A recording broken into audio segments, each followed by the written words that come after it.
Ain't nobody got me feeling like I'm feeling you. Like I'm feeling you. Like I'm feeling you. So many boy energy in this room. Boy mom and boy dad checking in. I'm a boy dad. I'm such a boy mom. What would a boy dad be? What is a boy dad? Like, what's that vibe? Gay. Gay?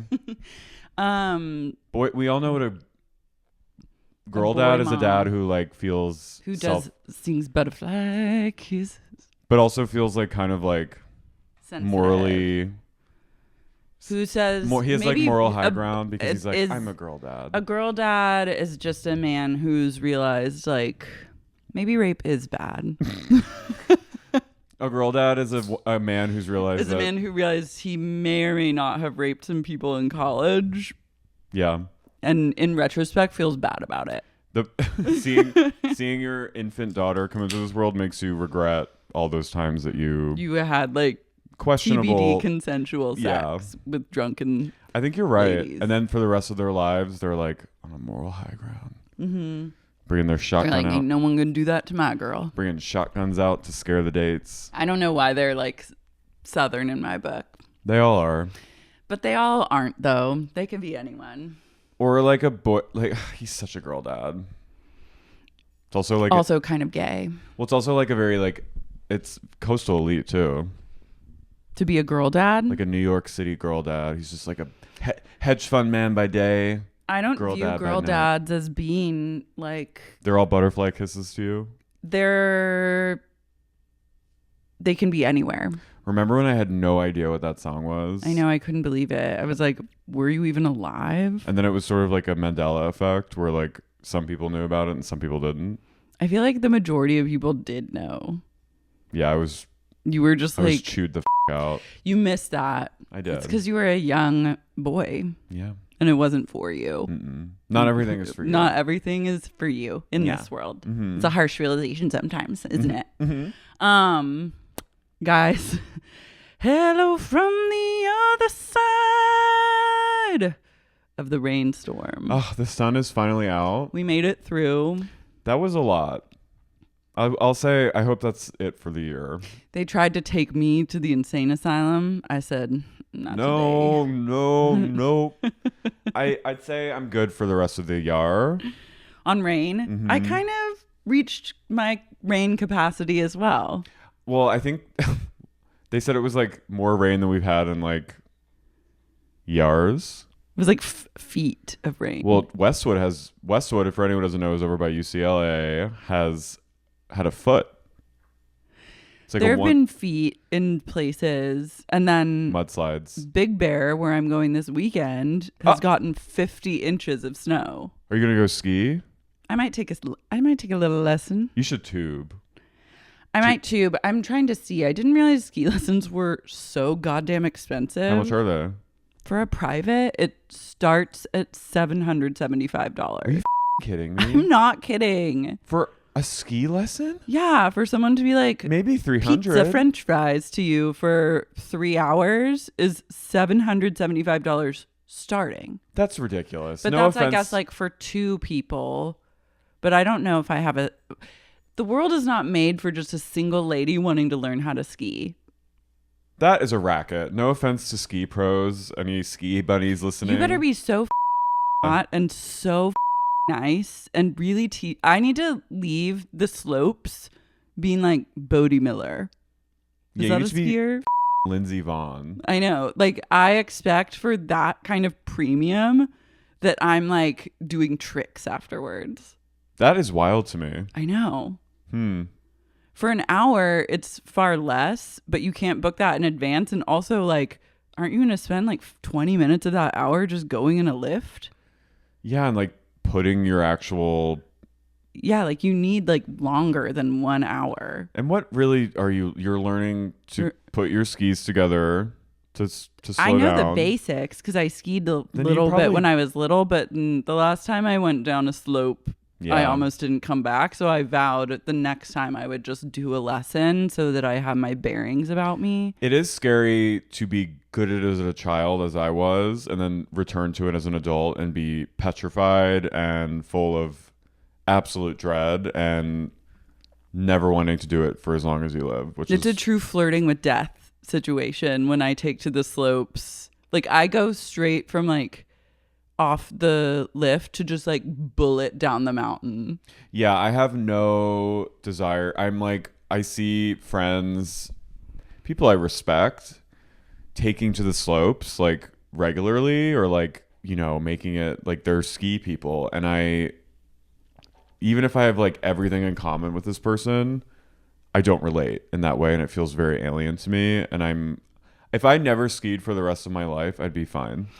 That's where I'm at. I'll go to the chalet and like kiki and like have like a salty Caesar salad or something and sit and like fart. But like, I'm not gonna go on a ski slope. I'm trying to like shred powder a little bit. All right, I'm trying if you're to being just called like, to it, then you should do it. No, I know. I am, but I really need the soothing instructor in the mix. And I guess I could like take a group lesson, but then you're just like with randos. You want to feel like this, like there's a chance I need to feel like Gwyneth. Yes, and you also want to feel like there's a chance you and the instructor could like bone. I know. And that's what all good ski instructors should make you feel like they want to you. And all good ski instructors probably should you if you're paying them $775 starting. But yeah, I want to feel it is very Gwyneth. It's Gwyneth. But I need that. Yeah. You know? But then I also realized I have no ski clothes. I poshed my only jacket that I could have skied in. Here's the thing too, is it's just the trappings and the costume the instructor does not, the fee doth not include renting your skis and your boots and your poles. That's a whole separate, and doesn't include like a pass to get on the mountain. This all in. Wait, are you serious? I'm serious. How long are you going for? This all in, I'm going for the weekend. This would cost $1,000 for one day of recreation. How much is it to rent skis? Don't ask me. But just maybe I'll just go on the kiddie slope. Just the idea of like suiting up like Batman's. It's like those scenes in Batman where it's like you have to get so layered up. You have to get layered up. You're hot. You're sweaty underneath it, and like you take everything off, and your hair is all like matted and drenched in sweat. And then like, and honestly, I'm ugly when I'm suited up. I'm not my cutest. Who isn't? I am not sleek. Unless you're like Gus Kenworthy, you're not. I'm porky hot. And a little bit rotund and red, and the hair goes. I look like a little German boy when I ski. Like I have rosy cheeks. I look like Porky Pig. I do too. You like retain. It's not a sexy thing, which is why I need the private instructor to be kind to me. No, it's truly like I literally, when I'm on the slope, last time I was on the slope, my brain, I went because I was like when I was a kid, I just didn't really think, and I flew down the slopes and didn't worry about it. Yeah, because your bones are made of rubber. The stakes are low. But then when I went at like 22, I was petrified in the Poconos, which is a good name of a memoir. Yeah. And my friend Laura like nearly slid off the mountain, and I had to like she had to like stick her pole into to keep from falling down. I was just like, this is not worth it. And then every night you just eat like gross pizza and like feel gassy and like you have diarrhea and like it's just like it's not worth it to me. I'm trying to experience like heat and snow and fireplace and coziness. I'm okay with like the chalet part. Like I want to be, even though like every ski lodge I've been to, like lodge is disgusting. Yeah, they're kind of gross. They smell like, but like if it's like chic, then like that's another. But TBD if a Big Bear is like chic. Unless you're going to like Sun Valley, Idaho, I think had a really chic one. Unless you're going to like Swiss Alps or like Stad or Japan or like Colorado, you're not. I know. It's going to be like slim pickens. It's going to smell. It's going to smell like piss. Wet pennies. It smells like piss. Yeah, and you smell like a wet dog. Anyway. So we'll see. Ski heads everywhere just turned me off.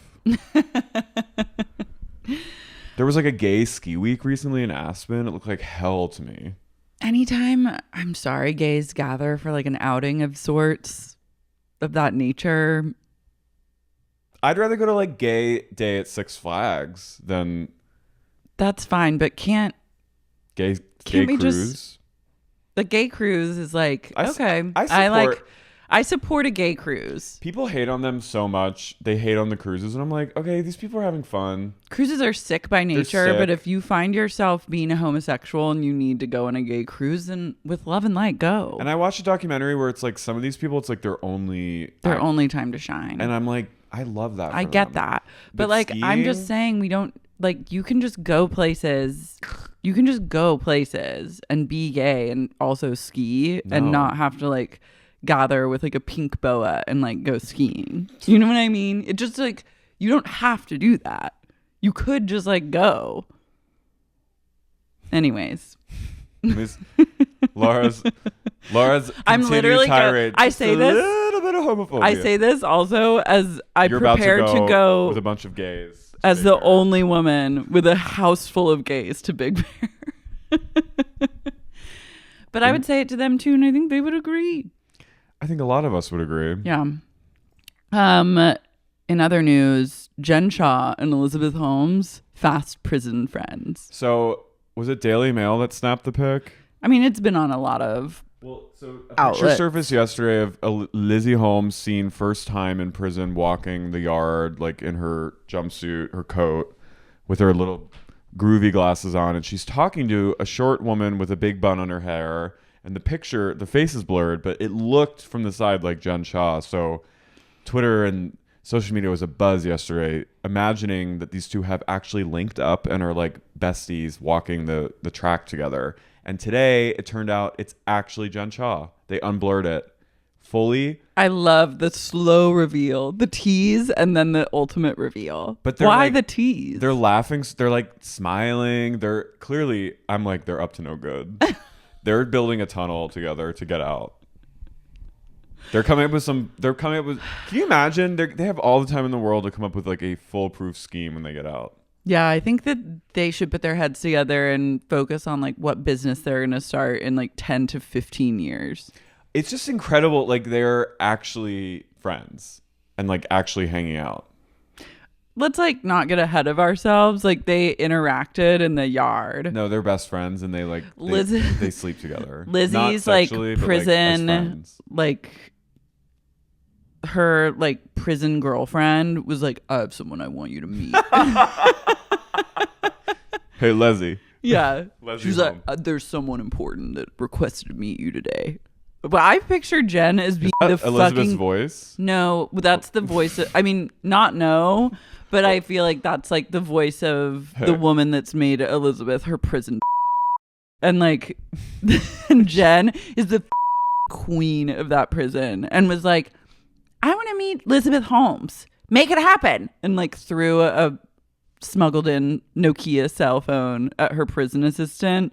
And then in the yard the next day, introductions were made. Hey, I heard I was supposed to meet you. My name's Elizabeth Holmes. Just one drop of blood.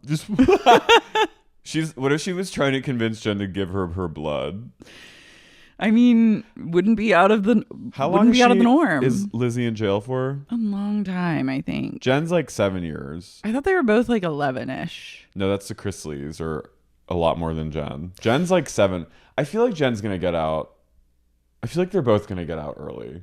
The day that Jen gets out early is the day too soon. No, she needs to stay. She needs to serve time. I don't trust it at all.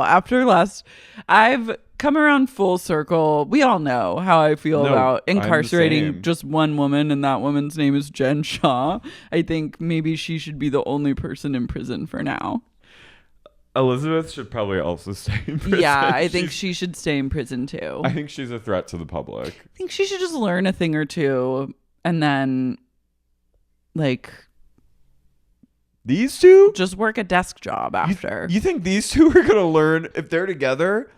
You think these two? We don't know we don't know how well they know each other. It looked to me like they were like joking like old friends. I love like the fanfic that's come out of one photo of the two of them. And then the teaser reveal, Jen's publicist, hard at work once again. I just love this. Elizabeth's pose is very sub.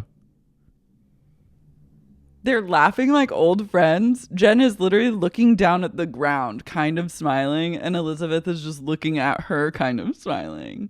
They look like the minds. Elizabeth. The mind. This is gay fan fiction 101. I know. You show gays a picture of two women with like incarcerated criminal women, famous iconic criminals, and you're like, they are besties. They write each other every night. They've written a play together. They're doing songs together. You should hear their album forthcoming. Like, it literally. No, I have to. My mind immediately goes to fanfic. I like that though. But Elizabeth looks kind of like she's like trying to impress Griselda. The Dio Madre. Oh. I'm just thinking about like how bad Lizzie's hair was out of prison, and then like you get into prison, it's just like all bets are off. I just still can't believe Todd Chrisley is in jail for like 15 years. Yeah. Fallen soldiers all around. Damn. Drake's dick pic. Did you see it? I saw it. I didn't. Can you show me? Yeah. Okay. I looked at. I found myself at night Googling Drake meat pic. This is allegedly his dick, but it looks. Holy Toledo. Okay. That's right. That's him. I'm not mad at that. No, he's a good dick. It's thick. It curves. It goes. I like it's a little skinnier at the base than it is at the tip. Yeah, he gets fat. It's a fat head. I'd say it's a good 8 inches. It's a good dick. 8.5. And it is very him to be like in this like lush plush bed with his green pants pulled down and the mirror. It's like so him. And it's a lazy dick pic. Mm-hmm. And he's not showing his hole. He's making sure to clench. Which I'm like, you're a little for that. Yeah. All men, if you're gonna do a dick pic where you're laying down, you must show you have to show a hole or nothing. Or just at least the hairy cavernous hair. It's not, it's like that. You just have to show like the curves and like a tuft. To me, if I saw that, I'd be like, you're not good in bed. I want just some shadows, some whole shadows. Do you know what I mean though? If you're taking a pic like that and you're as a bisexual woman, I somewhat know what you mean, but if I put myself in the headspace of a gay man, I get exactly what you mean. Yeah. You know what I mean? And I'm saying for a straight man, like, have some confidence. I'm not saying you have to show hole, but like if you're doing a dick pic where you're like in this position, if it just, I'm like, one must suggest the hole. Yeah. Or just be like, have confidence in your body. Mm-hmm. Don't like, if you're covering very like intentionally covering one spot, to me it reads, do we get to his balls are covered? Yeah. I'm like, what's the deal with that? Could someone on TikTok was like, did you ever think it could be tiny fake? Balls? No, just a fake dick. Huh. Like a dildo? Yeah. Or a very realistic. He reads to me like someone with a big dick. Despite all his like kind of. Yeah, I think he radiates big dick energy. Despite everything, because sometimes he doesn't. But to me, he reads like someone with a big dick. I don't know. To me, he also reads like how and I think Drake is like sexy. I do, but I don't think something reads to me like he's not good in bed. He's a little like. I feel like when a guy has plowed as many people as he has likely plowed, you get maybe worse and worse in bed over time. I think that's the case with a lot of probably famous men. Yeah. You just are lazy after a while. To me, yeah, this is a lazy. It's like. It's just like. But I'm never mad to see the dick of a celebrity. No. Yeah. That's a good Q1 so far. No, if there's a really famous person's dick involved, I'm very happy. I've got pictures of Jen Shah and Elizabeth Holmes walking the prison yard together, and a picture of Drake's big old hog. In one day, in one 24-hour period. I'm fine with it. I think it's great. And I like that he's not really disputing it. Because at this point, everyone should just be like, your dick's out there. Everyone's dick is out there. Yeah. And this day and age, we should all just be like putting our dicks out there. Yeah. It's not a big deal. And that's like a good one too, because it's kind of blurry. So it's like the best case scenario for like a leaked pic is like that it's blurry. You don't get the intention necessarily behind it. Like you're not able to look at that and cringe in any way. Except when you kind of see his eye. Let me see his eye. Let me see what his eyes are saying. I mean, they're very blurry, but you can just see this like kind of squinty, like he's like trying to position it right. It could also not be him. Yeah, it could. There's allegedly a video, but I'm not looking for that. Yeah, I tried and was just kept coming up dry. I don't know how to search the darkest corners of the web for Drake's meat. That's what I was Googling, like Drake meat pic. Meatgate. There's a viral theory that the Kardashians keep Rob Chubby to use his body fat for regular Brazilian butt lifts. There's a Reddit theory that the Kardashians are like using him as like a fat farm. They're farming fat. They harvest him. They're harvesting. That is genius. Yeah. That's like literally the only reason to have siblings is that you have someone to like give you a kidney, or give you like fat cells or bone or like stem cells. But the best possible case scenario is that you have a fat secret sibling who you can just draw from at any time for fat transfers. That kills me. It's someone just... They're like, we need more. They're like, get back into the downstairs lab. You need to come over to Kim's house and do another donation. So it was just a viral tweet, but then it went on Reddit and now it's like everywhere. But it's like, I just love... Imagine being Rob. Like, imagine truly everyone in your family is famous and beautiful and you're really just struggling. Every day is a struggle.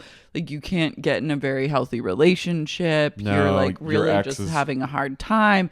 The best thing you have going for you is like your mom gave you a house and like gave you a sock line, and like you've said, hey, I'm gonna sit this one out. The best thing for me is like to stay out of the public eye. It stresses me the out. Yeah. Everyone in my family's on Ozempic and they're so hot, and I'm just like kind of chubby and have a little bit of flab to me. I have some curves. Yeah. So I'm gonna just bow out and like with love and light, like let them do their thing, and I'm just gonna maintain a low profile.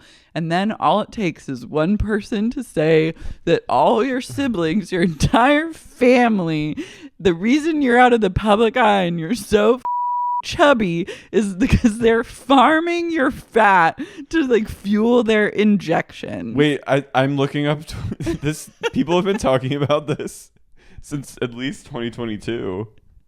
No, this is a long conspiracy. Rob Kardashian storing BBL fat for the family theory. The Kardashians keep Rob Kardashian chubby so they can harvest his fat. No.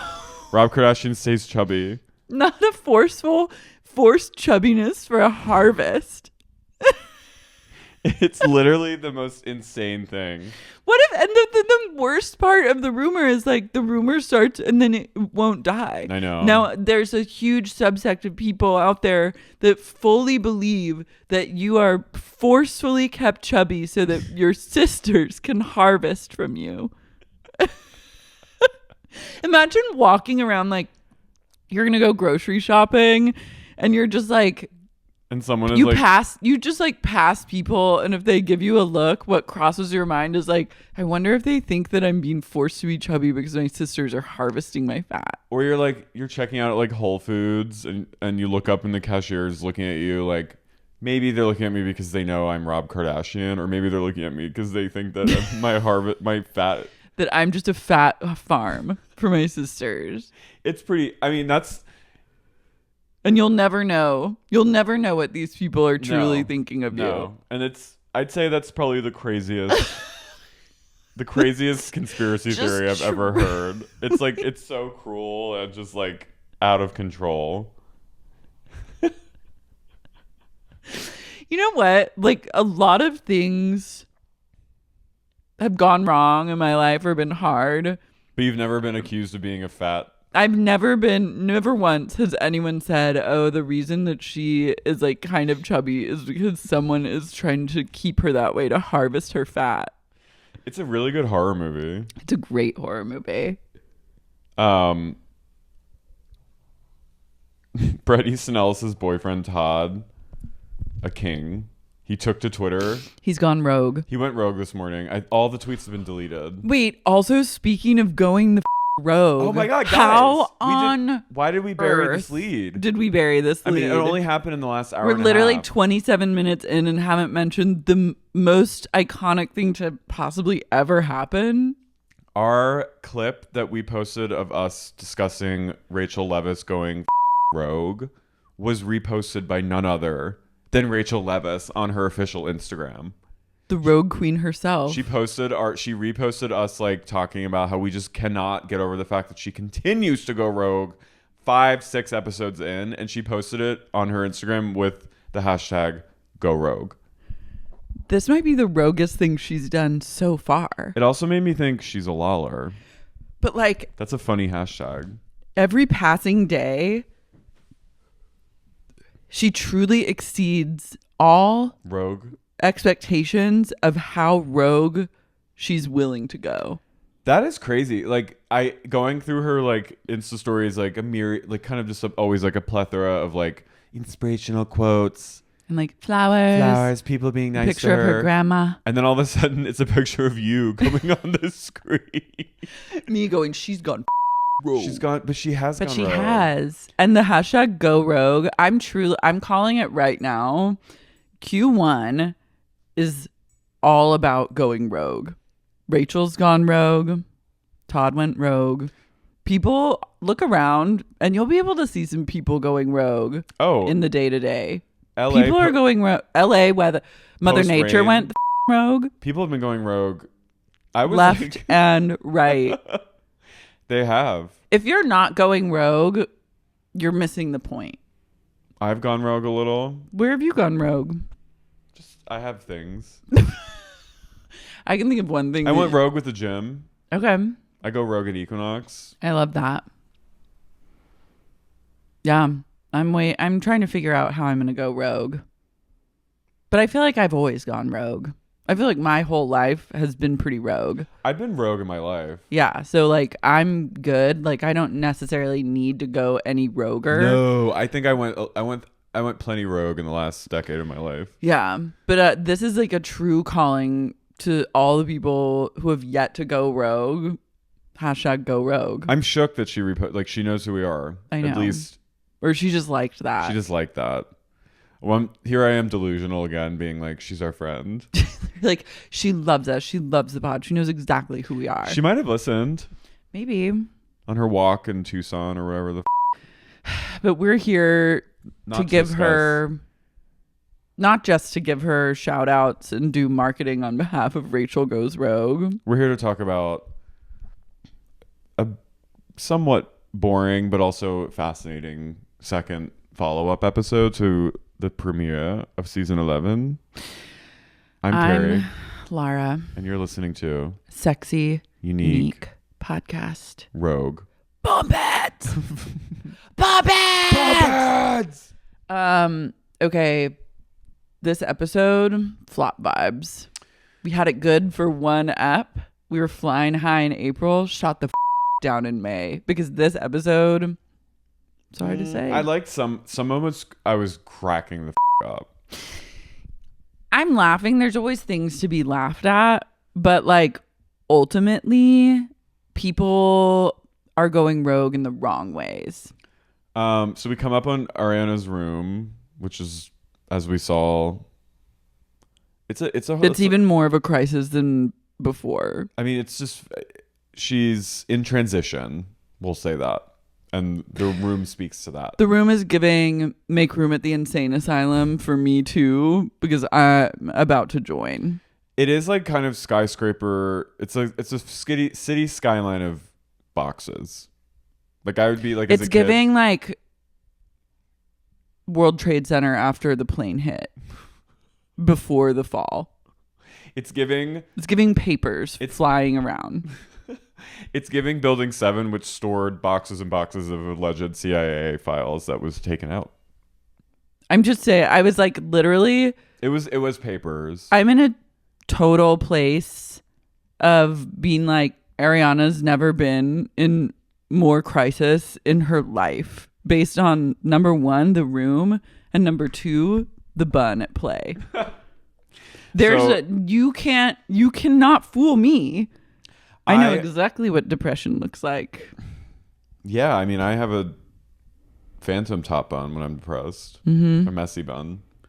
Tom's assistant Anne, I'm like, what did she do to deserve this? Being the middleman. This poor woman. This is true kink play. Yeah, so she's in between them, and what's going on is truly everyone that's doing this and engaging in this is getting something out of it and liking it. And to say otherwise is a lie. Tom comes out of the bathroom where he was probably taking like a morning poo with his Crocs on. He looked hot. Yeah, he looks hot. Sorry. Okay, tell me why after this episode, I'm feeling kind of bad for Tom Sandoval. I'm not there yet. I said to myself, what exactly did this man do to deserve so much hate? And then I was thinking back through things. I'm like, let's just center ourselves. You're going rogue right now. I'm going rogue. Okay. Let's center ourselves for 1 minute. Okay. This is a man who cheated on his girlfriend. He did not commit an act of terrorism. He didn't drive drunk and kill a family. He didn't go and shoot up a mall. He didn't even beat someone. He literally just a person that he wasn't supposed to per the rules of his personal relationship, and literally is being treated as though he's the worst criminal on the planet. He lost all his friends. That's crazy. That's crazy. It's the power of it's social media. It is. If you someone, if you went and did a Sandoval, I'd be like, that's rogue. But I wouldn't be like, Carrie's dead to me. This podcast is over. I'd be like, that's great. Sorry for your relationship in shambles. Hope you're good. But if any of our friends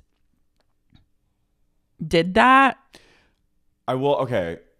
I hear what you're saying. I think the QAnon levels of conspiratorial hatred against this man is out of control. It's a little intense. I do think what he did is, if you're in terms of hetero hell, what he did is a big violation. Oh yeah. And I think any hell, any gay hell, I'm just saying to be in a full on emotional and physical affair with someone for almost a year who is, I understand Ariana's rage, but to me, I'm and I understand her friends wanting to protect her, and I get that. But the only person that really has a right to be venomously angry is Ariana. Yeah. And I think everyone else that's really made this vendetta, James, shut the up. Yeah, sit the down. Sit the down. I would say that to his face. Mm-hmm. He needs Probably to take not. a seat. He needs to take a damn seat. But treating the way that they've made their identity hating him, and it's very strange. Ariana, I'm as up as the situation. I get it, girl. No, I'm girl, I get it. I really do. I get being cunty and passive aggressive. I would probably do the same thing. if I was still having to cohabitate, I'm like, go off. But the rest of these people, friends abandoning him, it's like, guys, get a grip. This is not your relationship. The person who's in his relationship is the only one that has a right to be like lashing out. There are people, let's just say, in the world and in this friend group and in the world of this show that are like more mad about Scandoval than they are about like the crisis, Israel and Palestine. Like they're like more opinionated about that and think that, and that is like that is their like Israel Palestine. But it's just it's wild to me. And I think so. Anne is Tom's assistant. Tom is back from New Zealand. He comes scuffing out in his Crocs, looking hot, cut the he looks cut, and he goes, "Hey, Anne," and she's like kind of nervous. And he's like, "So tomorrow's my birthday," and she's like, "Ooh, yes." And he's like, "I'm thinking about having a party here, but I don't want to like make it weird for Ariana. Like, you know, if you want to ask her, maybe." I'm like, kink, crazy. This You're is asking. Crazy. He's like, "Could you maybe ask her for me, like if that's cool, and like she can totally come if she wants." Which like, and Anne is like, "You're sick, but I love that." And Anne's like, he was also, "I could like totally get her a hotel for the night." And she's like, "That would probably be nice." So she texts Ariana, and Ariana's like, "I won't be there." But okay, I'm with love and light. You've got to just get out of the house. Like, you don't like them both deciding to live there and be in this situation actively is like, they're not over each other. No, this is like still them in a relationship playing out the last stages of this relationship. I think Tom is actually totally over Ariana because think about it. He's been mentally out of this relationship for over a year. He was out of it and in love with someone else while he was still in the relationship. So in his mind, he's like, it's totally cool if she wants to come. Like, I want her to be so happy. And Ariana, like, I have a lot of empathy for her because I'm like, this is a woman who was in love with this person and wanted to be with them, and I can't imagine anything more painful than the discovery of what she discovered. Like, out of all the Vanderpump like betrayals, it certainly is up there among some of the worst. Like, would you rather?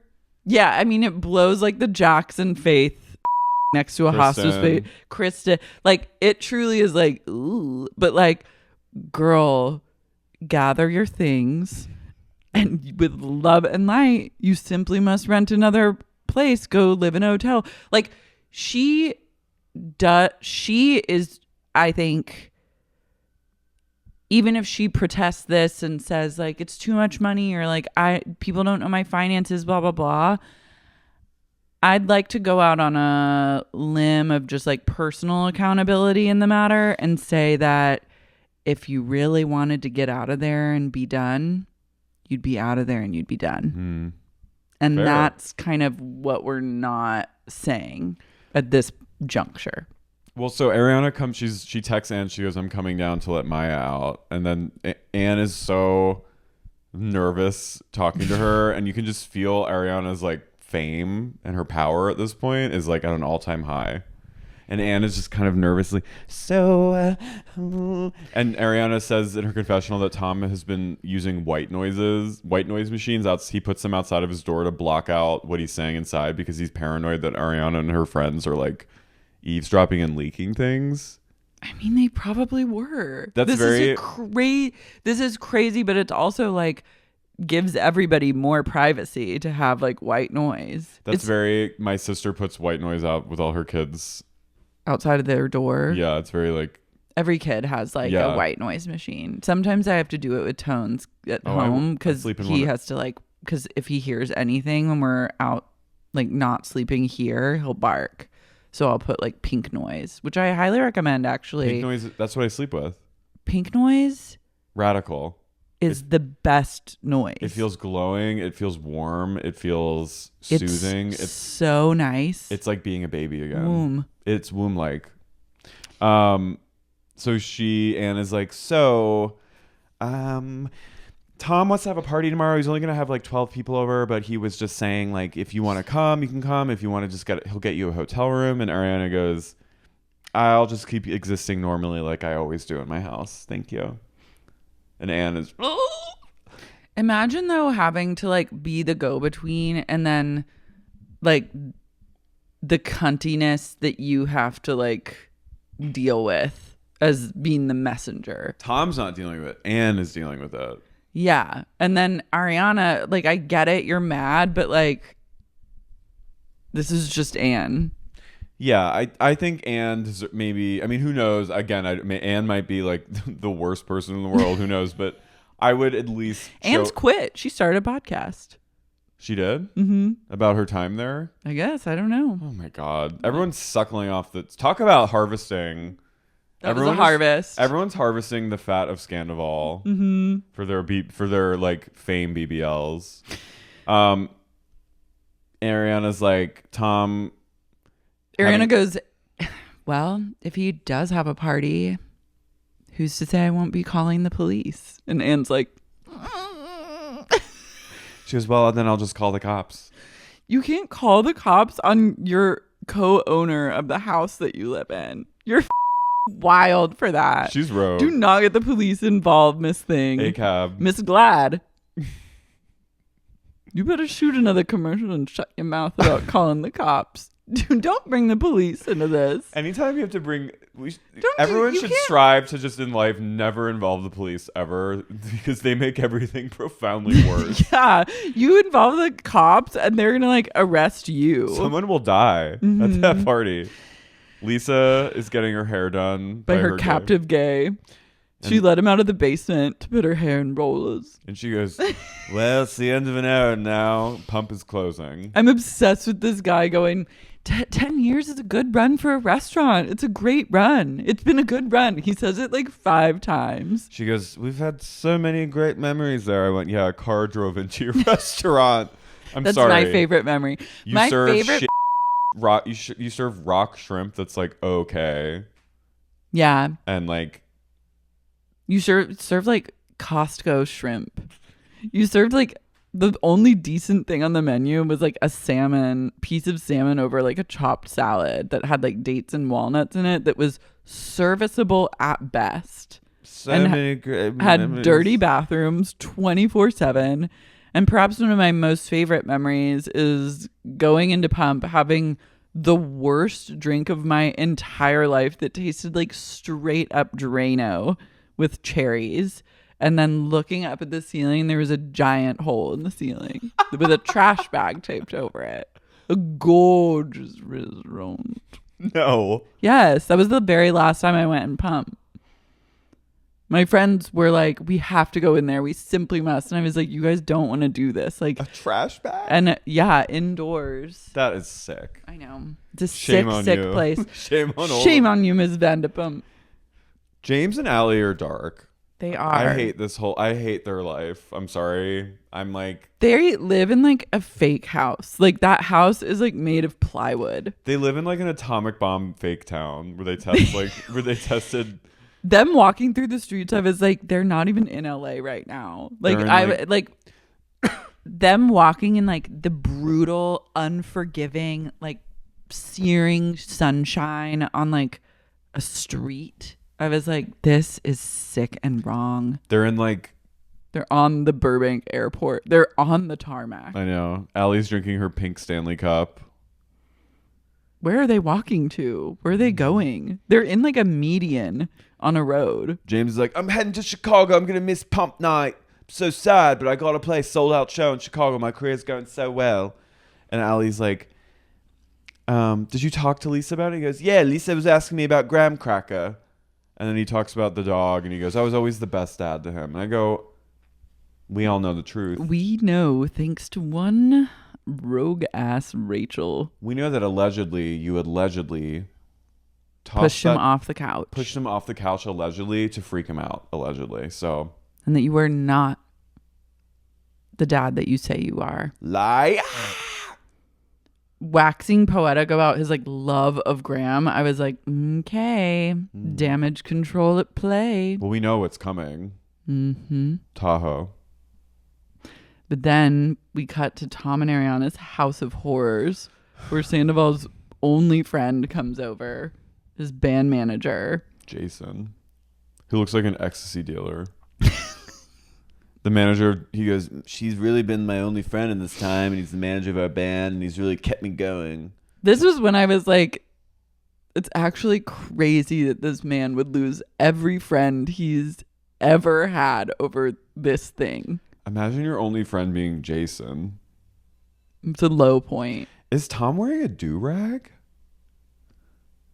Maybe just a bandana. Maybe he's just doing like a Bret Michaels type of thing. Okay. I was a little like... He's concerned. really into wearing his like white Aloe Yoga trucker hat. Like he's been wearing that around. He did it on the Vile Files podcast. Have you guys talked about it on Too Niche, Aloe? What about it? Just how it's How it's everywhere? The globe. Everyone, I mean, I have Aloe now, but like everyone in Equinox, everyone has Aloe. You literally just wake up one day and you've purchased Aloe. You don't know how it came to you. My mom got... Aloe Moves is a sponsor of Sup. Oh. But we can also, that can be true, and also the ubiquity of Aloe Yoga. Oh, let's not talk about it. What? I have a bunch of aloe. No, I love it. I'm just like, it's everywhere. I felt like I got some for Christmas, and then suddenly I came back to LA and everyone was wearing it. It's that and like Worry. Worry is like so what is sinister. Every time I see a Worry store, I just stare and look at it, and I have yet to go in one, but I'm always like, they're up to no good in there. I haven't felt like, especially in our generation, there's been like a thing, like Stanley Cups are all the rage with like Gen Alpha now, like the lower. Yeah. And I feel like since we were kids, like there hasn't really been like a fad that has been like ubiquitous and just everywhere and like omnipresent in a while. And I feel like Aloe is that. Totally. Right? I haven't really felt like everyone, regardless of who you are, like who you are, like what you do in life, Aloe is a common denominator. And Lulu. Yeah, but even it's gone more than Lulu, I think. I think Aloe is here to stay. Set Active is like trying to come for Aloe's wig. Well, Aloe's wig is pretty secure. Aloe's wig is fascinating. A huge wig. Yeah. It's the entire globe is wearing a wig, and that wig is by Aloe. Next year or this year when there's 4th of July displays, it'll just be a drone show over LA and it'll just say Aloe. It'll just be leggings. Every night there's just leggings gonna be and a bra, a cute set. So Jason comes over and he's like, man. He's like, hey, he's just happy to be getting some eyes on him. And Sandoval is like, I miss Raquel. He's like, I miss her. I just want to give her a hug. I'm like, you don't miss her. I think he probably does miss her.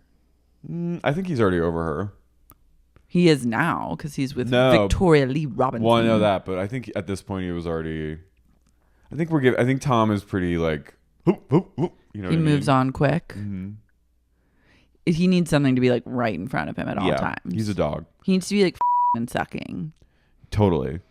And so he's like, Anne, can you text Ariana and ask if I'll have the party as long as I get everyone out by midnight? And I'll just have 12 people and get them out by midnight. And I'm also like, it's crazy that you would even ask this. Like, you co-own this house with this person. So Anne sends every text she sends Ariana, it's sorry, so sorry. Hi, so sorry. But he's now saying he'll just have 12 people and he'll get them out by midnight. And then she tells Sandoval that Ariana said that she will be calling the police. So we cut to, where are all these? They're in the valley now. No, I know that everything's in the valley, but like there are now all these like pop-up stores in the valley, like these like very Instagrammable looking places that are just like pink and peach and pit. And there's like a smoothie place called What a Peach. I think it's just like a get your bag as quickly as possible and get out, and a pop-up situation is easiest. Money laundering. You don't have to commit to like a long lease. So Ariana and Lala meet for smoothies. I have to say the vibe with them was very weird. They don't seem like they really know each other. Well, I think it's awkward. interesting because... Did you feel... I felt anxiety watching them. Yeah, but I think like Ariana's in a position where like you can't like now she's ascended to supreme, you're either like team Ariana or you're like out. It's so like, if you push back at all, like she's typically the supreme in VPR territory is like you cannot question the supreme, you can't like push back against anything they say. Their word is like law. And like, it's interesting because Ariana's never been in this position on the show. It's like very... She's kind of been the pusher a bit, if anything. It's very Taylor Swift where she is, right? Like there was a video of Taylor Swift with Boygenius after the Grammys that surfaced. And I don't think Taylor knew the cameras were rolling. And it was like a small like side area. And they wanted to get some pics with Taylor and Boygenius, which... I still am like never heard a song. Yeah, I can't name. But they won a Grammy and Taylor love and light to them. Taylor came in and was like clearly wasted. And you can see they're all just like kind of chiller. Probably. There's that one little Boygenius member who's simply shell shocked 24/7. Julian Baker. Is that the tiny one? I like her. Them? I think they're they. They're unsoothed by Taylor's energy. They're unsoothed by like everything. Taylor comes in, this like hulking 7-foot woman comes in and she goes, "Let's take a picture." And she goes, "I'm going to put this statue on your head." And she puts it on. Can I put it on your head? I just want it for the picture. Can I put it on your head? And you can tell they're all like, "Get away from me, you." But they're all like, "Yeah, sure. Degrade me in this moment where I'm posing with my own Grammy and let me just have you put one of your 8 Grammys Taylor on my went, head." she's so crazy. It's very Mother God wearing like a necklace on her head. It was Mother God. Taylor's in her Mother God era. She is in her Mother God era. Where everyone's just surrounding her on her bed and she's going, I'm really upset after watching lots and lots of TikToks of the way Taylor dragged Lana all over that room. Did you see Lana's Instagram though? What? Yeah, of her like and her friends having a nice night. No, she posted one of Taylor, slow-mo videos of her and Taylor with Summertime Sadness playing, and at the end it's a photo of her holding a gun. Lana. She took it to a place of tiny gun. I didn't like that. She was doming her. Yeah, and like I don't like, and I've seen actually Taylor do this with people like IRL, like drag them around like they're her little pets and like kind of command them to do. And I just am like, that is cursed energy. You know, you can just be like, you can be chill. You could just be like, hey, want to go over here with me? Imagine being an adult person in your mid to late 30s and having this. She loves a drag by the hand pull. Imagine posing for a photo for like arguably the greatest night of your life, like in terms of career Can I put achievement. this on your head? And this like looming demigod person who's like God King now goes, can I put my statue on your head in this photo? And you have no agency in the matter, and you just have to go, yes. And you see Phoebe Bridgers comforting Julian Baker, like Taylor's going,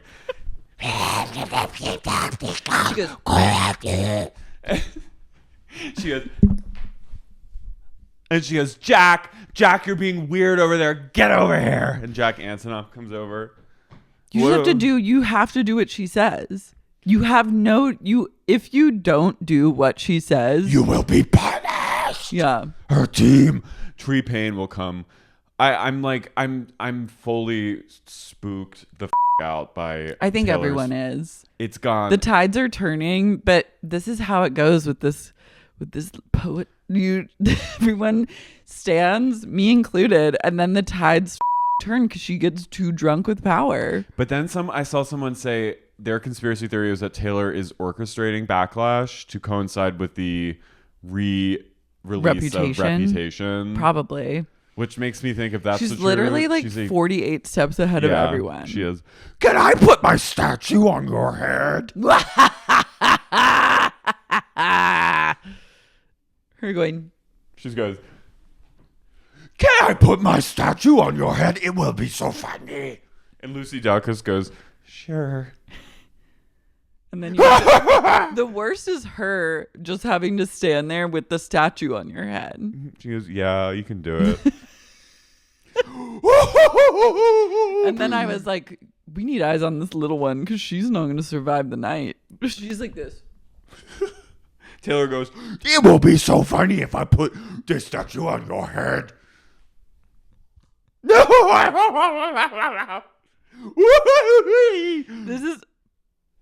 This is Taylor's world, and we're all just living in it. But it's Ariana's world, and we're all living in it. Taylor, not dissimilar. She goes, and that's what we see play out at this smoothie meeting of the minds. Lala's like, hey, girl, how you doing, girl? And she's like, I'm doing great, girl. She's like, well, she goes, girl, things are good. You should see my room. And Lala goes, girl, what's going on with the home situation? She goes, well, girl, Sandoval just texted me via Anne asking if he could have a party, and I said I'd call the cops on him if he did. And then Lala goes, why would you do that? Sensible. And Ariana goes, what do you mean? Why wouldn't I do that? And Lala goes, just get out of there. Like, just leave. And she goes, yeah, I'll leave when the house is sold. And I was like, ooh, Lala, you were stepping into territory that you cannot step out of. But then Ariana said something that really caught my eye. And she was like, caught my eye. And she was like, whenever, it's hard. Lala was like, well, what does Dan make of all this? Which is a great question. Dan, Ariana's new beau. And Ariana was like, well, it's really like he's just excited for me to be done with this and like have my own place because we've been paying a lot of money when he comes in town to stay somewhere. And I said, we've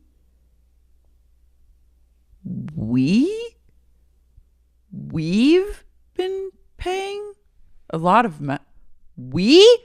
You mean to tell me that this man, this new rebound man in your life, is not footing the entire bill for his visit to come visit you in LA? My doll, that is simply unacceptable.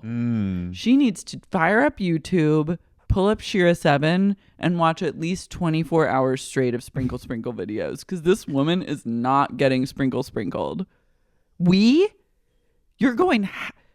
You're dating a man, you're coming out of this relationship, and you mean to tell me that you're dating a man who's making you go Dutch on living arrangements when he comes to visit you? Oh, no.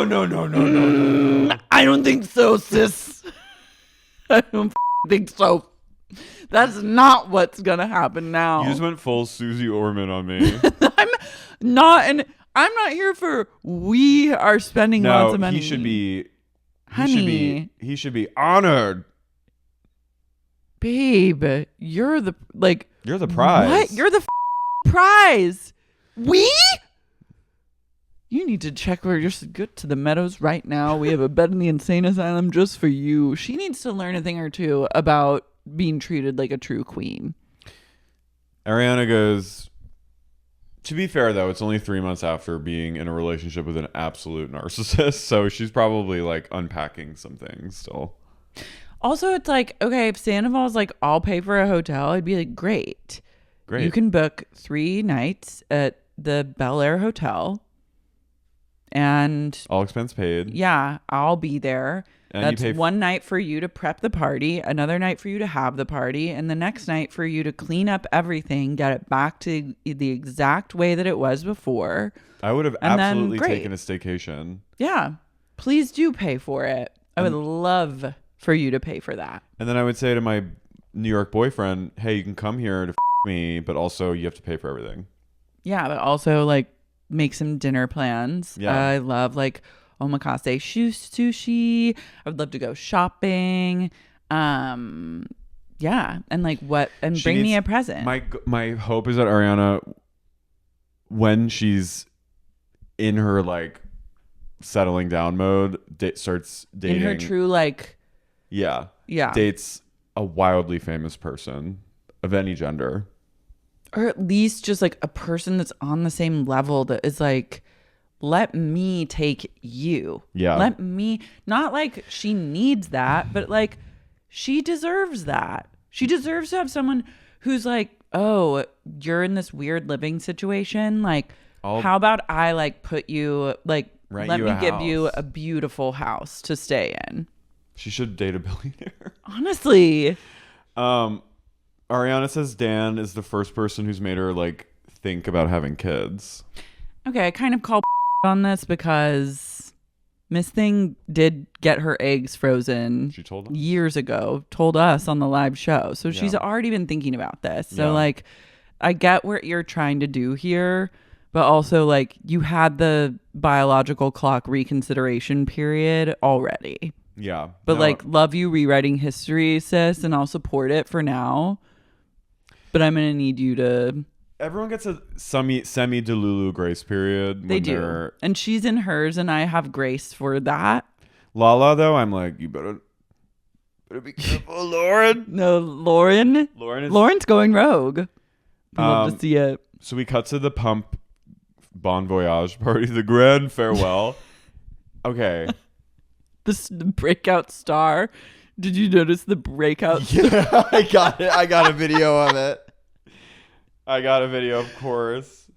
There was a gay that was starting. A queen in a romper who gave it their all during Lisa's final goodbye speech.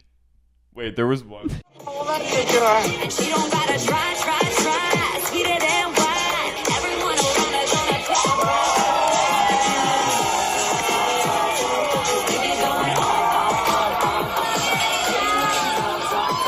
What was it? People were lit at Pump. Wait, when the girls walked in, there was someone in the background who goes and took a picture of Ariana sitting down. Wait, guys, the crowds. This crowd. For people who don't live here, like, I mean, it's crowded on like a Friday or Saturday night in Boys Town of WeHo, but like, for there to be this much foot traffic on just a random like late afternoon. Pump has never seen such foot traffic in years. I'm afraid of the crowds. But also, I was like, this is the most bridge and tunnel energy I've for sure. ever seen. So Lisa comes, she and Ken pull up and she's wearing a giant hat and she comes shuffling over. The crowds, the gays, they're all waiting. My question is, how many phones were stolen this day at Pump? How many? If I was in a phone stealing gang and Lisa threw her final Pump party, I'd be like directing my minions to descend on Pump and pick up as many iPhones as possible. Sure, and it's your last grab at it, everyone. So if you feel the compulsion. If I was Lisa, I would actually call up a gang, like the head of a phone stealing gang, and I'd be like, I'm having a delightful gathering. I'd love to extend the invitation for a cut of the take. She runs like a burner phone, like she's like. What if we find out that she's behind all the phones being stolen in West Hollywood? I'm telling you right now, you cannot go out in Boys Town and WeHo. Like, you will have your phone stolen. You gotta lock everything up. Yeah, you gotta like put it in your puss or your BH because they will reach into the tiniest of crevices and they will they'll take your phone right out of your hand. Ken is literally like, the crowd, there's like hundreds of people there. Again, just like, Lisa comes in and dancing. There's one couple. To nothing. There's one straight couple just like romantically shuffling at the bar, like canoodling. I'm like, my God. Everyone's on a totally different mission at Pump. Lisa's mic also is up, her audio, because when they're walking in, she says something like, it's been a good run, hasn't it? But it sounded like Twin Peaks backwards speak. It was just like, yeah, yes, here. I was like, what did she just say? Yeah, it doesn't matter because there's a little beauty in a romper standing right behind her, truly just like living their best life. And I believe it's their one moment where they're like, today's the day that I catch Lisa's eye and we become fast friends. And they're sitting there and they're going, it's Carrie O'Donnell school. It is. And at the end of her speech, she's like, and thank you, everyone. Cheers. And he goes, thank you, Lisa. Thank you so much. Thank you for everything. Did he work there? I don't know. Schwartz is bartending. And I was like, okay, this is the second time in his life he's ever bartended. And then we get that cut to one of my favorite things in the whole series was when Tom had a panic attack while catering because he didn't want to work. Yeah. And he just straight up left and ran home. And then Katie showed up and was disappointed yet again. Trade me. Katie's really phoning it in this season, I gotta say. Katie, like, she cut her hair and like went down on several women and was like, my job here's done. I'm into her no given vibe. Me too, but I'm a little bit like, here's where But I need Trade Me to come back just one episode. I'm slightly irritated at Trade Me Maloney is like, I feel like whenever you've been like jilted by a man or you're really mad at someone, Katie shows up and is there to just yes and you out the door. Like, is just like whatever you want, like fuck him. That's been her thing since the show started. I know, but it's grating on me a little bit. She comes in and she sits down and goes, she goes, hey, nice place you got here, Lisa. End of an era, am I right? End of an era, lady. She looks over at like a girl taking a picture. She goes, She goes. Speaking of, Morgan Wade took to Instagram to confirm that she and Kyle aren't fighting. She deleted all the picture. I'm so sick of their drama. Either come out and be like, we're lesbians, or don't. Just shut the up. If you're not going to be like, we're eating each other's pussies and we are in love, or just like at least sleeping together. Loop us out. Stop. Enough with the art and like just don't. Schwartz walks up and Ariana goes, She goes, we're going to go sit over there. Let's go get some air. It's kind of hot over here. I was like, you guys. Sheena said that. I'm like, you can't do this. You can't keep this up all season. Eventually, you just have to give in and like film together. Lisa looks at Schwartz and goes, how's it going? And he goes, well, you know, we've taken a real hit at Schwartz and Sandy's. We all came together, all the owners in the bar, and decided to ban Schwartz from the premises. Sandoval from the premises, but he's just kind of checked out and went on tour. And I thought he'd be pitching ideas. And I was like, okay. In this moment, I was like, I'm not defending these boys' work ethic because they have no work ethic, but like, what are you expecting Sandoval to do? You literally told the man whose namesake is on that he can't come. That if he comes to the restaurant, you will close the doors. That is crazy. That again, like this is the power of social media. But this is also like, it's deranged. Idiot business, like basic business 101 is like, you should have him. That's the only place he should be, is at this restaurant, because then the people will come there to see a person that they hate. Do they know nothing? Sing for your supper. Like literally have him stand outside and like with one of those twirly signs and have him be like doing like, you'll get so much business. Moonwalking in front of the restaurant. Have him be the bouncer. Yeah, people love nothing more. Like the entire premise of Sir is like, the zoo's open, come gawk at the animals inside. That's like, how are you not getting this? But to your point earlier, like, as I love, they're like, what we are going to do is tell the one person that would be the biggest draw for this restaurant to stay as far away from it as possible. But it's like they're treating him like he's like a sex offender. He's like, I know, he cannot come within. He cannot come within 50. It's like, guys, he's an adult. Jared from Subway has more friends than Tom Sandoval has. It's crazy to me. Nuts. He's like, I was like, guys, you're banning him from his own bit. Like, it's not. Again, he did not like. He's not a sex pest. He's not a sex pest. He's not a pedophile. He an adult. He fucked a consenting adult. They had an affair. Yes, it was like a bad look, but like the backlash from simply two consenting adults having sex to then You've lost every friend you've ever had. All you have is the band manager and background casting. But like this is the power of like giving. You're giving the fans too much power. This is what happens. It's crazy to me. The fact that and so Tom and Schwartz is like, he could have been pitching ideas from afar. It's like, no. What ideas are there? What ideas does the only ideas that can be pitched are like, get better food. I know. And stop serving salmon tikka masala. But also you're like, do you really expect this man to have ideas? Like you're asking Tom Sandoval to use his brain cells? I'm sorry. Love and light to him, but he's not a smart person. He wants to go like he needs to go keep his car from getting repossessed. So he needs to go sing his little songs with the ecstasy dealer tour manager and go to New Zealand like, and Topeka, film. Kansas and do a show there. Yeah. Do you know what I mean? And like go chill out on like the only thing that you guys bring to a business scenario is literally your bodies. Yeah. Like your physical presence at a business is the only thing said business has going for it. But so when you take one of those away, then the business fails.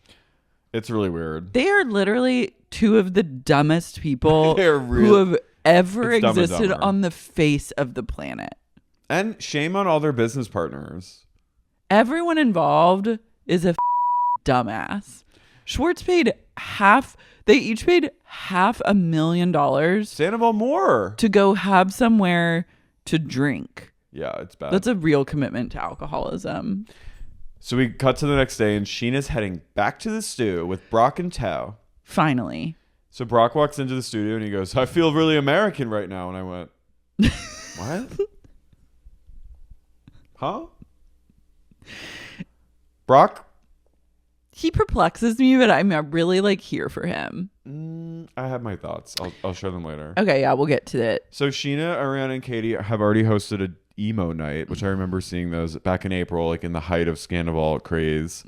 And they want them to do it again. So Sheena's like, so I'm thinking I'm going to record a cover of Good as Gold, but like the Screamo version, which I'm like, that's smart. That's cool. She gets in the sound booth and turns it out in one take. And I said, my queen's back. I listened to Good as Gold today. It slaps. It's a good song. It's a really good song. It's a good pop song. Her music is really good. She maybe had one misstep with that 2019 track with Brett where they like dry humped in the music video. It. But I felt really bad because she goes, after all the negative feedback I got after my 2019 single dropped, I said, maybe I'm not the best singer and I have to give up. And I said, how dare people come for my queen and make her give up on herself? Yeah, that was that's and also, I hate that she had to think that about herself. This is just something she liked to do for fun. Why do you have to yuck Sheena's yum all the time? Why does everyone have to yuck everyone's yum? Everyone, but specifically Sheena. People feel like called by a higher power to yuck Sheena Shea's yum, and I'm sick of it. She just has that. Unfortunately, she's like has that vibe. I get it, but I'm sick of it. Sheena also has postpartum. She goes. Everyone loves a good reunion tour, so guess what? I'm back, and she is. But her reunion tour is her reuniting with herself. That's rogue. Yeah. So Sheena has her OCD stems from postpartum, and she is afraid to leave Summer Moon with anyone that she doesn't know, which I get. Mm-hmm. I mean, but she's terrified of it, and she's been really struggling with like loving detachment. Sheena's really helping me understand OCD. Me too. Like I have it. I know, but she's like helping me understand like your OCD. She's raised so much mental health awareness for me personally, and I must thank her. No, I relate. I like see myself in her a lot. I was like, oh my God, like this is what that is. Yeah. No, OCD it's a fight every goddamn day, but she's fighting for a fight. I can't even. You and fathom, but I can't fathom like post like that is just another. No, I wouldn't want that. That's like a seismic level of like, hats off to her for being honest about it, and I hope she's recovering. Yeah. Sandoval meets Schwartz at a dump in the valley. No, they meet at the Belmont. Oh. How dare you? How many? What will it take to get these people out of the Belmont? They never want to leave there. Straight people love it there. Where is it again? It's on La Cienega. You would notice. You would know what it is and where it is. Oh God, is it near like the Nightingale nightclub? It's near like Melrose Place a little. It's like north of that. Okay. But it's like near Santa Monica. In between Santa Monica and Melrose. Oh. You don't. That's hetero alley. It truly is. The heteros live together at the Belmont. So Sandoval comes with shoes for Schwartz because he knows Schwartz doesn't have many. He's like, whoa, this is the first pair I've gotten in a year. Sandoval's like, I'm sober. I'm like, you're not sober. You do mushrooms. You guys have to, I we just have to say, if you don't drink, you can just say, I am not drinking right now, or I don't drink, or I'm alcohol free. But don't say you're sober when you do other things. I'm not trying to be like a you can't steal sober value from the true sober people out here. I feel like a marm when I talk about this, but like it actually gaslights me and it makes me feel crazy when people are like, oh, I'm sober, but you are like, they're actively doing like psychedelics regularly. I'm just like, you're not sober. It's okay. But like, choose your words correctly. You're taking a break from alcohol. And I'm like, okay, Sandoval, you're sober. He went sober because Rach went sober in the insane asylum, and he thought that when she gets out, they could be sober together and just have like tantra. So Sandoval claims that Ariana didn't pay any bills in the house for like 9 months. So he's like, because Schwartz is like, I'm mad at you, man. And he's like, well, I'm like, what am I supposed to do? I have to go like to pay, where people are paying me. I have to go right now because I have to take care of all the bills, which I don't believe. Well, Ariana would stand with you on that because I watched some clips of the after show because I was like, what's going on here financially? Like, what is up with them? Like, I was like, is she just like the kind of depressive that like can't figure out like how to log in to SoCal Gas and like set up an automatic like debit deduction? Like, what's going on? And then she said that Sandoval paid all these bills and she's been asking him to get her receipts and spreadsheets of all the bills he paid so that she could pay him back. And she's asked him 3 times. I'm also like, why the do I know? Like, I don't give a I have my own accounting to worry about. You know what I mean? Like, I run a business and here I am sitting and like listening to these clowns talk about their finances. But I kind of believe that he would like just say he's doing that because I feel like she said, I need receipts because I don't believe a goddamn word that comes out of his mouth. I trust her with that. I don't think I think now she's probably got like a really great money manager to the stars and she's like on Broadway and Chicago just had its best debut in like 8 years or something, or of all time. The words on everyone's lips are Ariana in Chicago. Best off-season something like not. They had their like best. Not they just high made season, the whatever. biggest money or something. But Sandoval opening night. I think during the Scandoval he was living like he was like. I mean, he was flying. He's been like a rock star. He still is being rock star. He was flying Raquel out to like all these gigs. Like he was putting her up in hotels. He was, come on. And that's a lot of money. That adds up. To have an affair, you have to have money. Yeah, you do. So I think he was... to be rich to have an affair. You do. You have to be well off to have an affair. And he was spending... And hide it for 8 months. So I'm a little... I call on his like, I'm broke, man. I think you're just broke because you were spending money on the person you're... Well, also it's like, doesn't he have a money manager? Can't you just be like, can you get a Excel spreadsheet and like find the receipts and the charges? Like, it's not that hard. Schwartz and him don't have money managers. But also I'm like, look through your bank statements, take a screenshot, put it in an Excel spreadsheet and email it. Like, it's not that difficult. He can't because it doesn't exist. I believe that he does not know how to work an Excel spreadsheet. Schwartz is not letting him off the hook. He's really pissed at him. He's like, Sandoval's like, you went on Jax's podcast, man, and talk about me. And I was like, I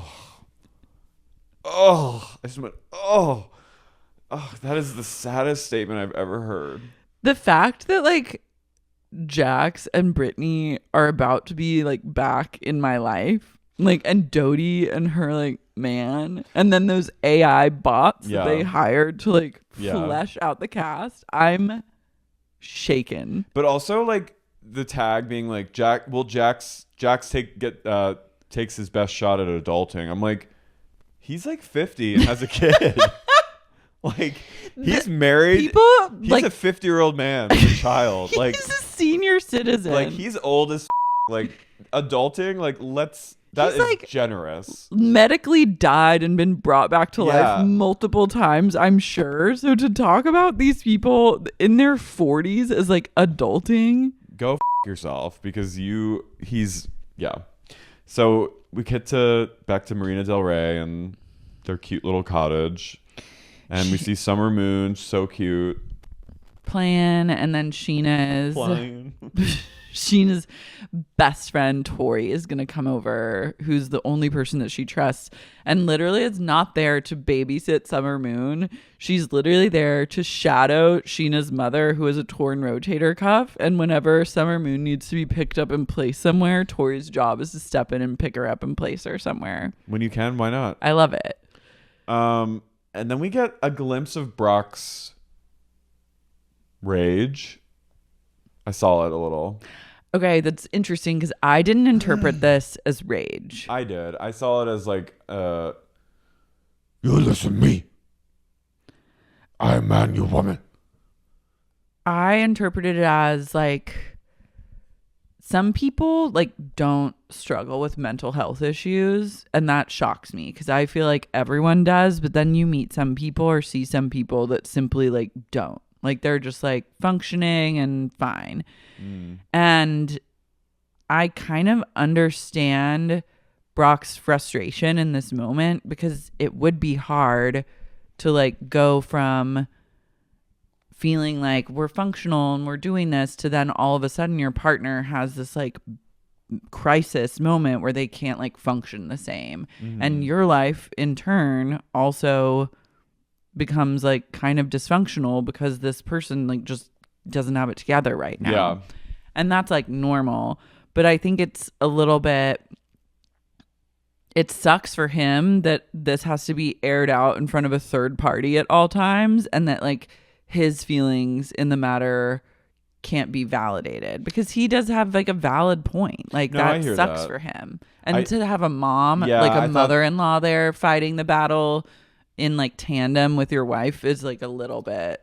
Yeah, she and her mom were kind of Hydra-esque, like both like tag teaming. Like, meanwhile, Tori's like fuging. Schwartz comes over to Burbank to see James and Allie's house, and he brings like a plant, and Allie's gonna read his chart. When I saw just a glimpse of his chart, I was like, oof. I was like, this man is cursed. It was like this in one corner. Yeah. Schwartz is like, it gives me some real like pangs of regret when I see their house, and I'm like, I lost my dream house. Being on the Burbank tarmac in a plywood, like, I truly am like, did their house even survive the rain? I feel like it's like made of that kind of styrofoam that just disintegrates when it's wet. Are they even still together? I don't even feel like their house is a real house. It's like a set. And Allie is like, oh, Schwartz, I've never seen someone with so much Libra in their chart, but this like all makes sense that you like just want everyone to be happy and you're such a people pleaser. And he was like, I kind of take offense to like the word people. And I'm like, it's because you are a people pleaser. He goes, don't say that word. Spineless little. Then we head over to Sandoval's big party. Sando texts James to come to his. He goes, what a mess I've made, or something like that. He goes, it's been a show, to say the least. But come on over and let's have it out. Person. He writes like a poem to him. He's like, when the bell tolls at dusk, your presence is requested at post husk. He does get like Mark Twain. He goes, what a mess I've made of things. Oh, what a mess. What a right mess. What a mess, what a mess, what a beautiful mess. Come forth and take the test. Come hither then and come hither now. The full moon rises upon the bow. Of the valley where we lay our scene of my birthday. 2 warring houses in a single abode. Which one will be the princess and which one will be the toad? And James is like, oh, maybe I'll go over, mate. I'll try and come by, mate.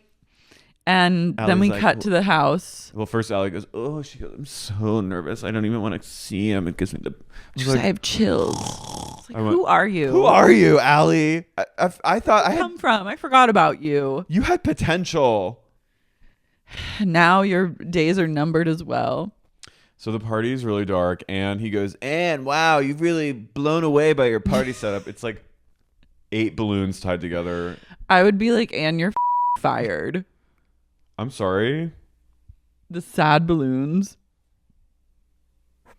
They're in one corner too. They look like one of those, when you walk into some businesses and it blasts you with cold air. Yeah. Or like you just get like, and your hair is all what the and you're like, ugh. And it's like those are doing that spiritually. It also just looks like they've been sitting for like a week and they're kind of like faded. They're ruddy, faded. And Anne goes, oh, thank you. Ariana and Katie are upstairs doing makeup on the floor. It's truly the Vanderpump way. I kind of, that spoke to me. I was happy to see it. These people on the floor, they love a floor. Someone just try, with love and light, these women have to be peeled off of a floor. You give the people on Vanderpump, I've never seen people more comfortable with sitting directly on the floor. I know. I haven't sat on the floor in my life. I can't even remember the last time I sat on the floor. It's a little it's kind of like. These are floor people. Yeah. Some people are floor people. I'm kind of a floor person. Really? Sometimes. Where have you sat on the floor? I've never even seen it. I've never seen such a thing.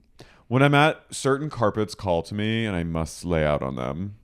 Laying on a plush carpet is different than sitting on the floor. Yeah, I don't do that. I was like, you're not a floor person. No, I'm like... You're one of the least floor people that I know. I love to lay out on a carpet. Or like a gorgeous plush carpet, a shag carpet. But they're very sitting These cross-legged. people like to sit. They like to sit and chill on the floor. Yeah, it's very It's floor person behavior. I do not abide. It's very suburbs. Someone needs to start a grassroots campaign to tell them about chairs. I know. Just sit anywhere else or a vanity. I was really chilled to the bone at both scenarios happening. The emo night chilled me to the bone. Why as an adult in this you're almost 40. But I'm also hire me and Laura to do it. They won't. Yeah. I'll tell you offline why. Oh. Tom's birthday party is chilling.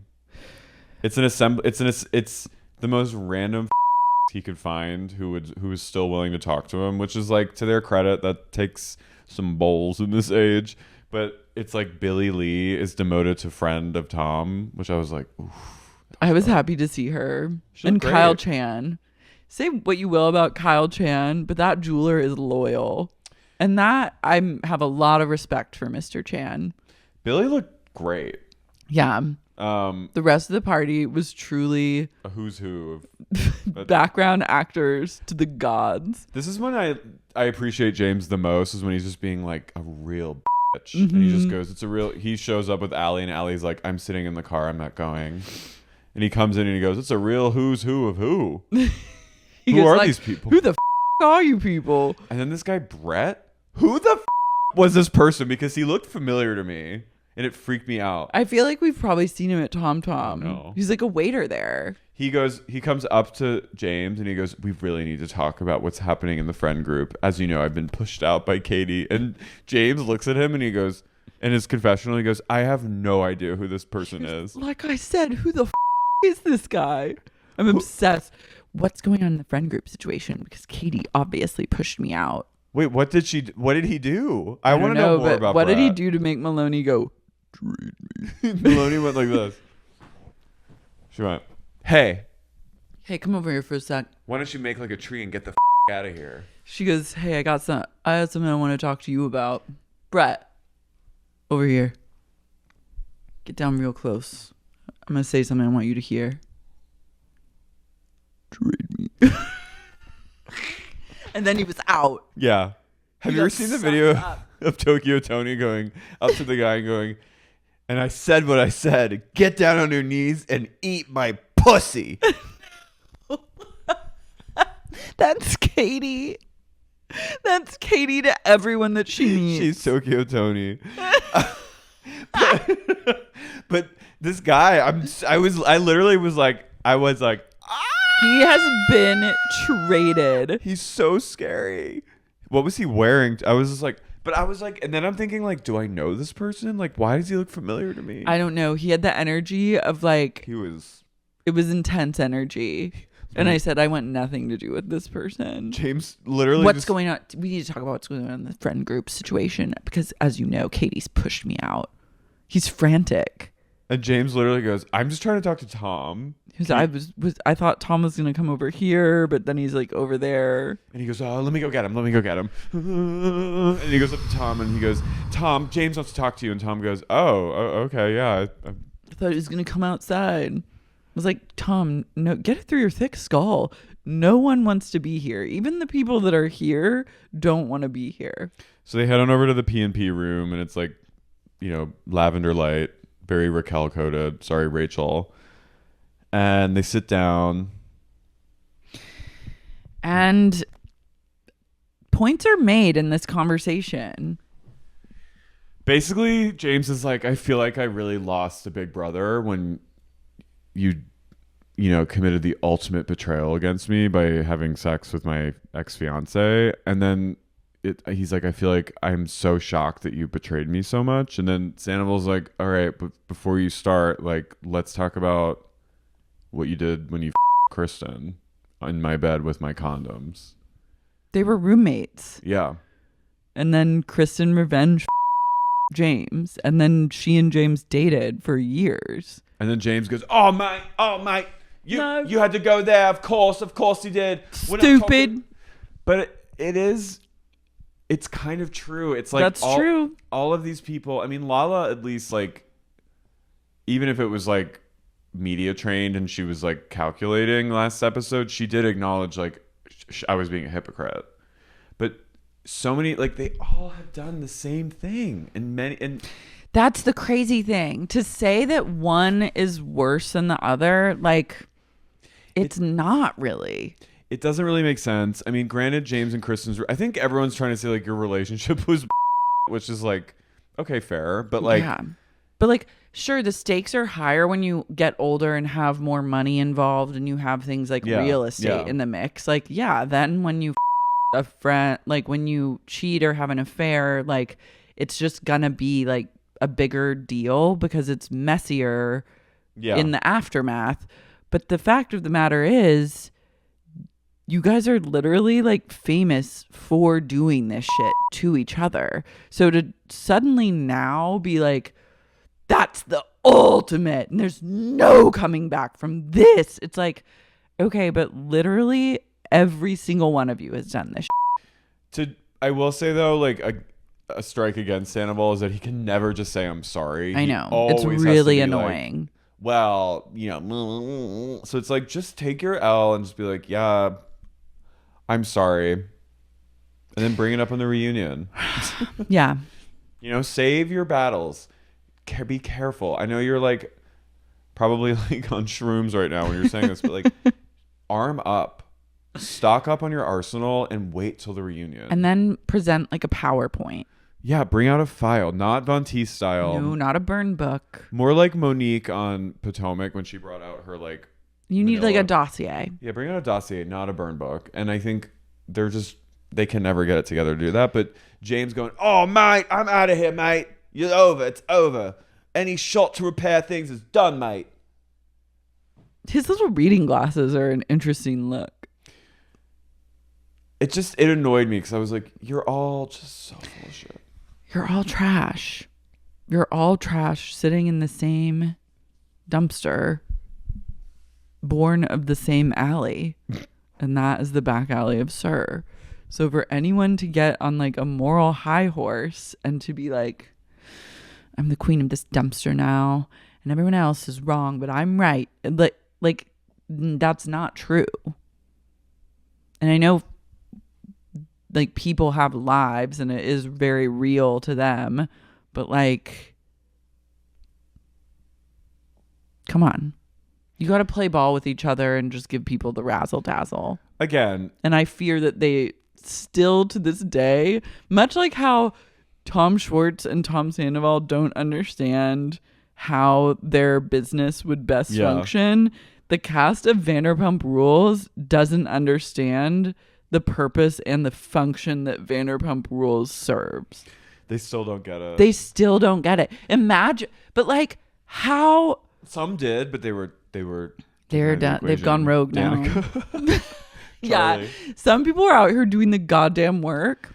But it's just a testament to like, again, my point of like, it's one thing to like be like, I'm defending my friend, like I'm gonna be there for them, but like I also had this friendship with this other person, so I'm like, yes, I'm angry with them, but like I'll try to show them grace.